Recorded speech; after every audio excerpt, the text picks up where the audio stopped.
All right, I'm not sure. Welcome back, everybody. Today we get to start Chapter 3. And in Chapter 3, by a very intentional reason, I'm going to use this beautiful violet color.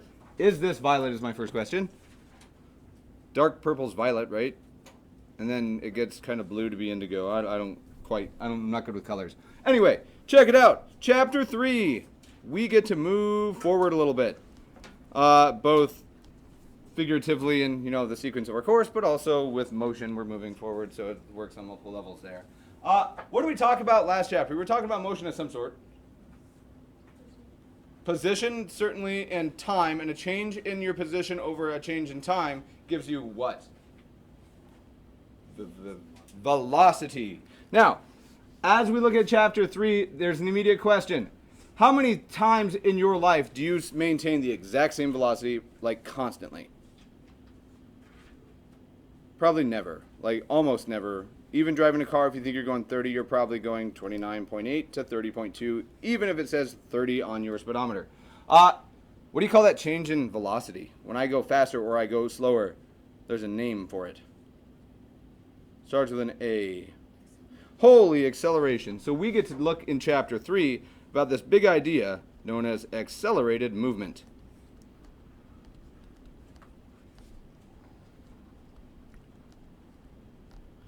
All right, so in chapter 3, the reason that I'm going with purple is that by convention, your text, and I'm going to try to follow their convention as best as I can, in your text, it uses red to represent velocity, and it uses violet to represent acceleration. I will try my very best to switch colors consistently. Can't promise, but I will try. Now, as we go through here, we will be starting today, chapter 3, section 1, and we get the privilege of defining, and we're not going to define it yet, but we will be talking about acceleration just in general. Now, you guys have obviously heard the term acceleration before. Can you give me a situation where acceleration very clearly occurs? Let's try this a different way. I'm going to give you 30 seconds. Come up with 3 examples with your neighbors of something in your life that is related to acceleration.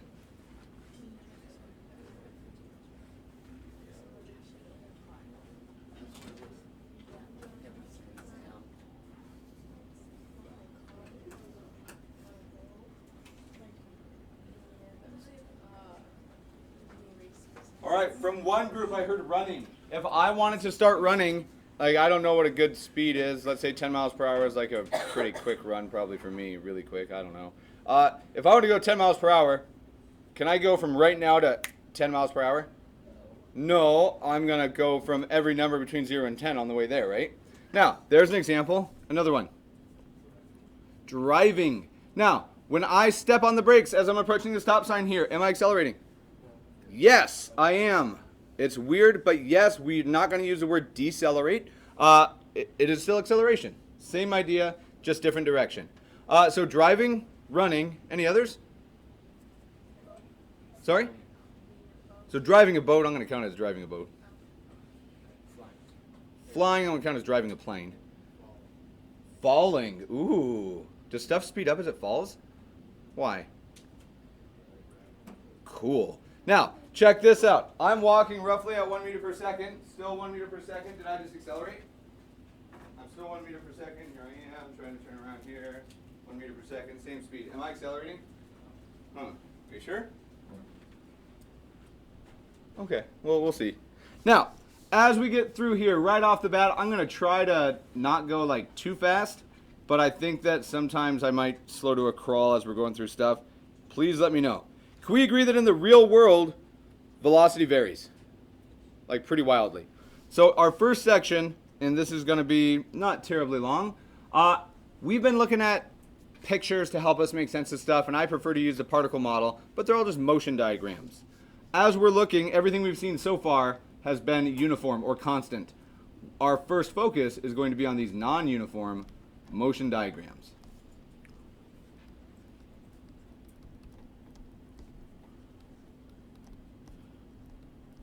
Yes, sir. Is there any way, you probably have a reason for it, but could you go back to the blackboard? Or is there something wrong? So I'm using this one because I'm collecting all my notes as I go, so I have digital copies of them. And if I ever decide to print them, black is going to be a terrible choice. Do you get a nasty glare? No, it's just easier on the eyes. Okay. Yeah. It doesn't matter that much. All right. Let me think. I'm not going to today, but I can entertain that idea. Thank you. Yep. Okay. In the real world, I'm just going to make the comment. Real world. Real world. What's our shorthand for velocity?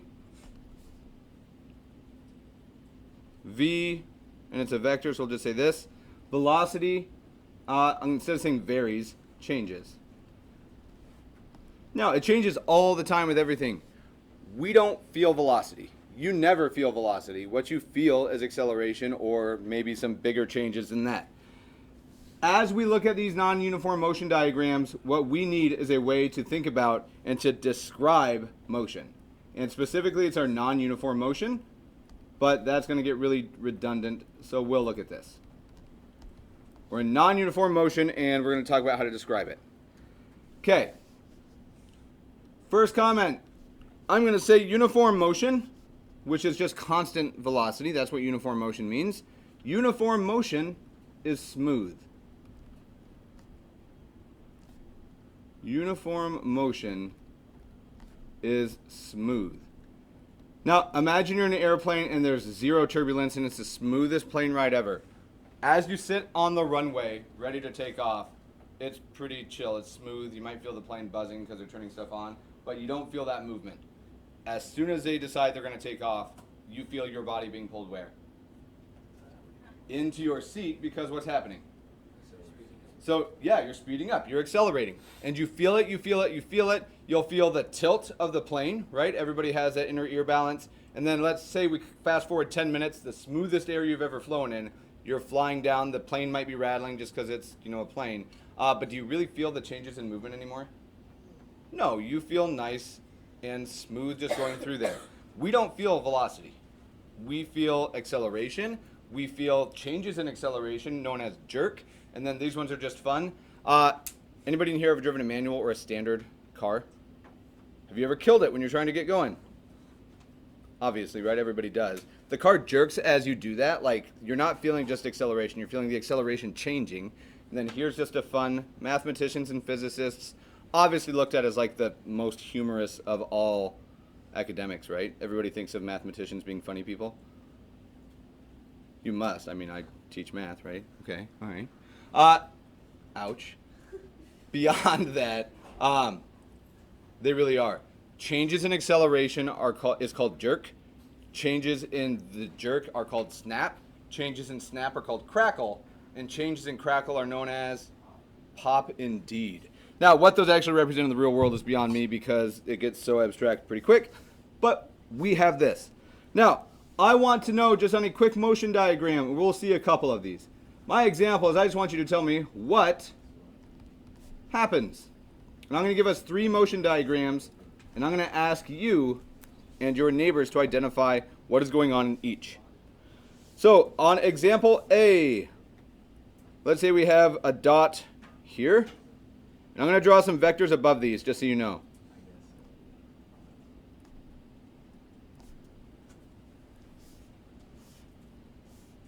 There's A. Here's B.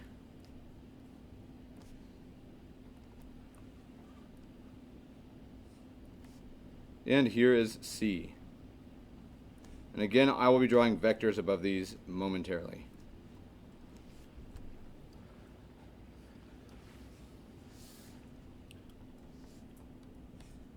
So as a reminder, red by default is velocity. I will make sure to label stuff consistently. Let's say we have these lovely vectors kind of doing their things. All I want to know is between each of these, what's happening. And if you want to go ahead and add your arrows, feel free. I'm just going to do it like this, and I'll add the points afterward. You know what? There's probably a better way. Let's do this.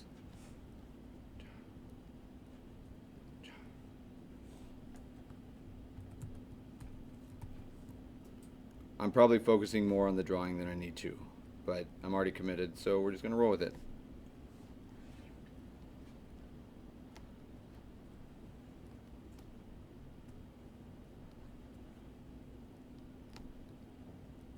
right. My question for you and your groups is on each of these. I want you to tell me in just a few short words what's happening with the motion of each of these guys. So I'll just make sure we label velocity v. We'll label velocity v. And we'll label velocity v. Cool. Gonna give you like a minute. Talk with your neighbors. On A, let's see who wins. Random number generator over here. On part A. What is going on there? Number 4. It's accelerating. How can you tell? Cool. I'm good with that. Rather than saying accelerating, I'm just going to say speed up. Number 2. What is happening on Bravo?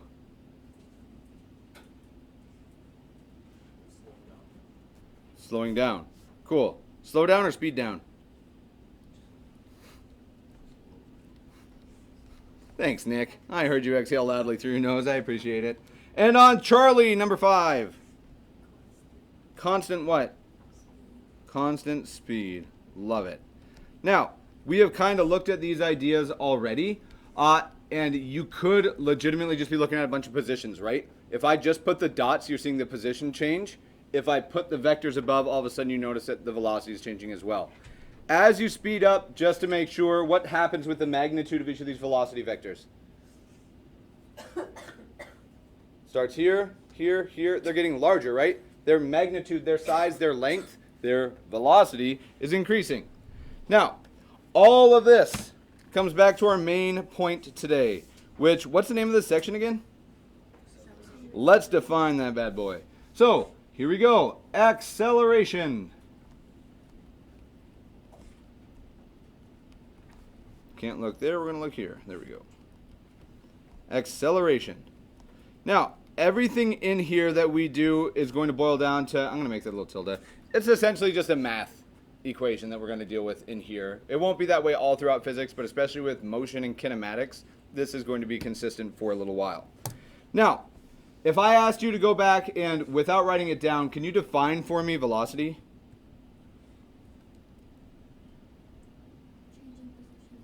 So I'm okay with that. It's also the rate of change, and like that's just different language. If you didn't hear Av here, and I'm just trying to not say full names because the YouTube, smash that like button. If you didn't hear that answer, it was what again?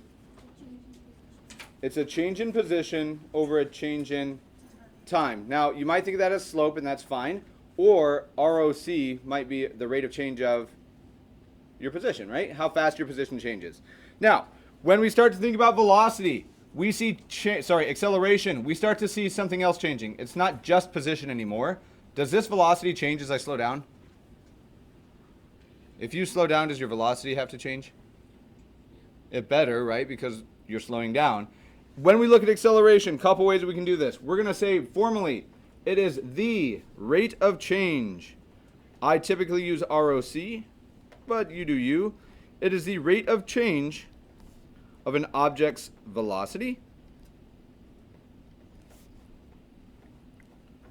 with respect to something else, which is always a weird idea in language when we use it.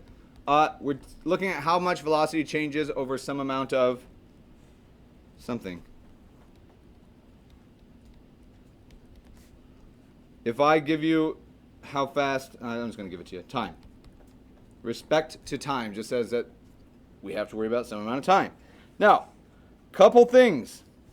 First off, we're going to get two different types of acceleration that we deal with just like we did for velocity. You can find the velocity or the change in position between 2 points in space. You will wind up having a secant line that's called the average velocity, or you can find the velocity at a single instant in time known as instantaneous. Those words are going to keep showing up. For acceleration, we get both of them again, and I'm switching the way that your book presents it just a skosh. For acceleration, couple things. We have average acceleration first. And if you just want to write the word average, I get it. I really want to, but I'll be more thorough with my writing. Average acceleration. When we're looking at average acceleration, we are going to use A for our shorthand for acceleration. And what mark do I put to indicate it's the average? bar. A bar. Cool. Or you can use A sub average, but it's going to start getting really ugly. How do you possibly write a change in velocity? Delta what? Delta V over, and I'll write this larger just so that everybody can see that this is a point of significance today. A bar is equal to delta V divided by what? A change in velocity, that's what we just wrote, with respect to time. How do you represent a change in time? Delta T. Now, the nice thing, I think, hopefully it's a nice thing, consistency with notation is very much going to be something that happens. How would you find a change in V?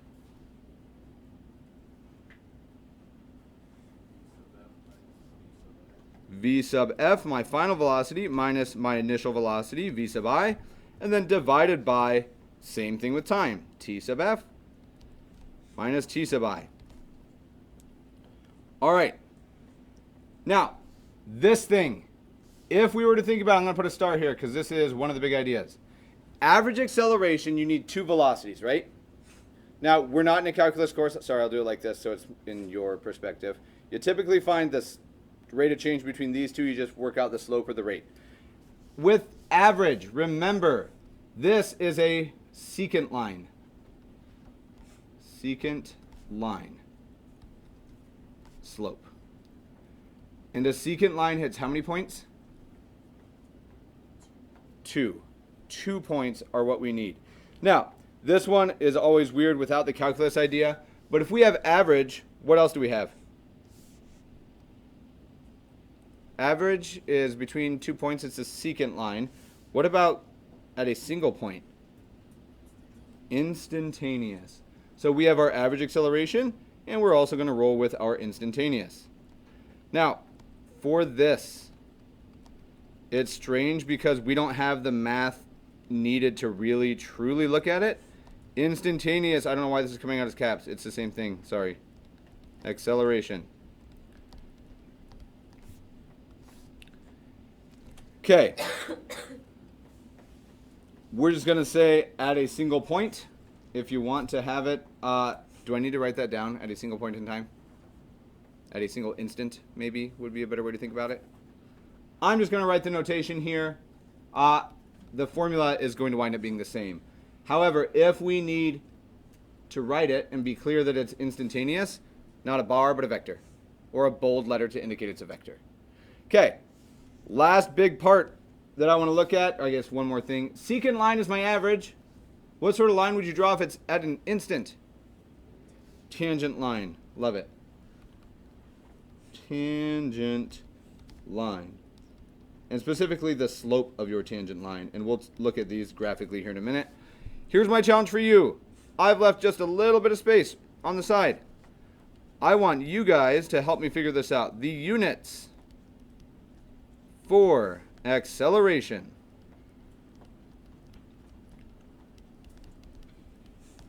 are, and we're going to leave it right there because we're going to do a little bit of marginalia. Remind me what marginalia is. Okay, we're going to back up. What's a margin? Yeah, the side, the top, the bottom, typically 1 inch standard on documents. Do some scratch work for me. If we think about calculating this out, I'm going to do this in this terrible brown, gold color. I don't know. What color is this? Mustard yellow? Dark mustard, like Dijon yellow? We getting fancy. Cool. All right. Here's my challenge for you. Without having any numbers, I want to figure out the units and to make sense of them because they will keep getting weird. These ones I don't think are weird yet. If we were to work this out, the numerator, VF minus VI, would have what as a unit? Everybody cool with velocity would be meters per second?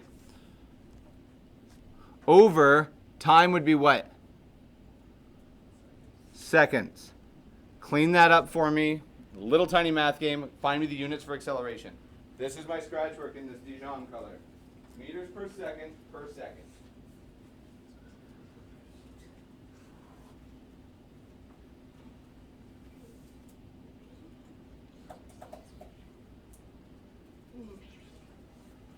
want you to envision my TikTok mentality running through.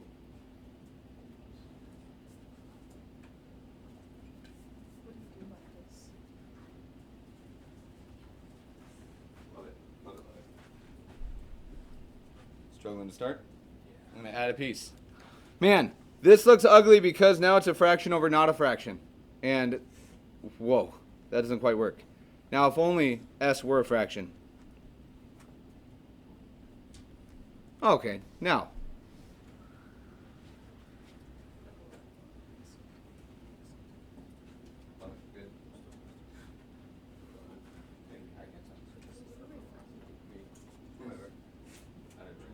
Not quite. Look a little closer.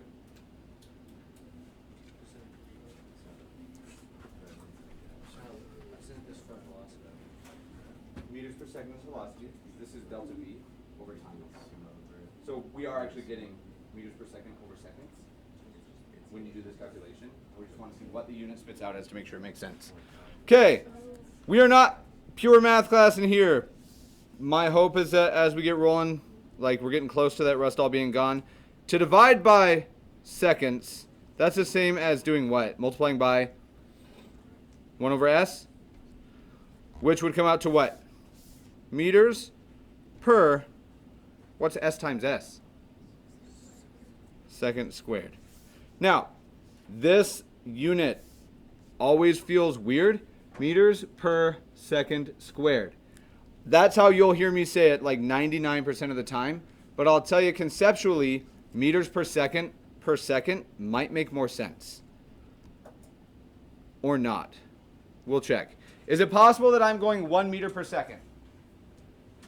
Okay, so here I am. I'm going to just go really slow. I'm just going to say my speed is 1 meter per second, but it's really not. Over the next 1 second, can I increase to go twice as fast? So over this second, I've now increased another 1 meter per second, right? So now I'm going 2 meters per second. How much your velocity changes in a single second is just your acceleration. So if I change from 1 meter per second of a velocity and I accelerate at 10 meters per second squared, after 1 second, how fast will I be going? I'm going to write that down because it's hard to follow the numbers.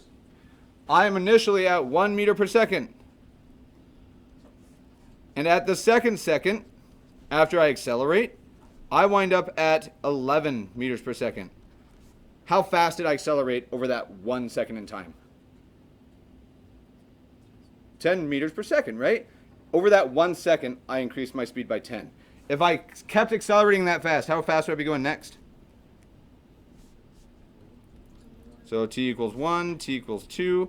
Literally every second, my speed is increasing by 10 meters per second, right? That's all it means. That's meters per second per second. It is a mouthful to say that. Meters per second squared will be the standard. Feel okay? Okay. Which one makes more sense to you, meters per second or meters per second squared? Okay, interesting. Conceptually, per second makes more sense, but it gets weird when you have to start thinking about meters per second, and we start getting weirder and weirder with it, and all of a sudden, all the context is gone. All right, now, we're going to try something. I need to know how we combine these. So, a couple different ways. I want to think in our nice little motion diagram model first. So, we'll have an example where I want us to think about draw acceleration. Now, we're just going to do one simple example. There's not going to be an A and a B. It's just one. Let's say that I start out on a beautiful, awesome path, and I do this. And I will go ahead and default to red here. So there's my first time interval, my second, and my third. What is happening with my speed? It's increasing. Now, if I consider that each of those dots, because motion diagrams work this way, are equally spaced in time. If I wanted to try to calculate somehow, without numbers needed, the acceleration just from this picture. If, let's say we looked at just these two, over this interval right here. This would be, over this interval, is this VI or VF? This is my VI, right? Which means this is my VF. Now, because I'm changing over a nice amount of time, but we don't have numbers, they're consistent. If I wanted to actually calculate acceleration, I can't do it because I don't have any numbers, right? Luckily, you guys already know that acceleration is just a change in your what? Velocity. Now, remind me, a change in velocity, I think, can be calculated like this. VF minus VI. Do you guys agree with that statement? No numbers included here. We're only looking at the motion diagram. Man, if only... Hey, I have vectors. VF on mine is 4 units wide. So check it out. Let's make sense of this. VF, that's not red. VF is... What is going on here? Red. Got it. VF is 4 units. Here's VF. Now, I'm going to try to draw this on 2 different lines here. If I want to add vector, tip to tail, real quickly. I'm not adding though. Uh-oh. I'm subtracting. Well, hold on. Subtracting is just adding a what? A negative. What do you think is going to change about this vector VI if I make it negative VI instead? Right now it's moving left to right at a magnitude of 3 on my screen. It'd be right to left and tip to tail. When I subtract VF, or VI, I'm sorry, it's this. It just goes the opposite direction. Negative VI. Before I do this last little part, you guys agree? Are they exactly the same? I think there's one little region left over that I'm very intentionally going to use this purple color for. It's like there's something that's going on right here that is exactly the difference between VF and VI. What should we call this vector? Change in velocity. Hey, let's call it acceleration. All right, chat. We'll meet again tomorrow. Same time. Live premiere tonight at 2:30 Central Standard Time. I don't know. I'm making it up. All right. Later, guys.